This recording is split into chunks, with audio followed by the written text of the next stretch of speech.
পেয়ারা নিয়ে এসছো? হ্যাঁ। ও বাবা, দুষ্টু শোনা আমার জন্য পেয়ারা নিয়ে এসছে। হ্যাঁ, তো পেয়ারা নিয়ে এসছো, কি করবো পেয়ারার? माखा। माखा করে দেবো? है। सना, तुम क्या खाओगी? चाट। किसका? अमरूद का। अमरूद का चाट। চলো বন্ধুরা, বানিয়ে দিই সানার জন্য অমরুদের চাট আর সোনামার জন্য পেয়ারা মাখা, তাই তো? চলো চলো মাখা করে দিই। আজ বানাবো পেয়ারা মাখা। সানা, তুমি খাওगी না? চলো।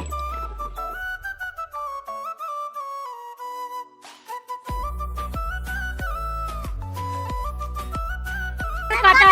চলো এবার এর মধ্যে মশলাগুলো দিয়ে দেবো। অল্প একটু ঝালের গুঁড়ো, জিরে মরিচের গুঁড়ো, অল্প একটু চিনি, এবার দিয়ে দেবো নুন। তো গাইস, সবকিছু দেওয়া হয়ে গেছে, এবার আমরা মাখাবো। চলো, উফ কি লোভনীয় লাগছে, তোমাদেরকে কি বলবো, দেখতেই পাচ্ছো।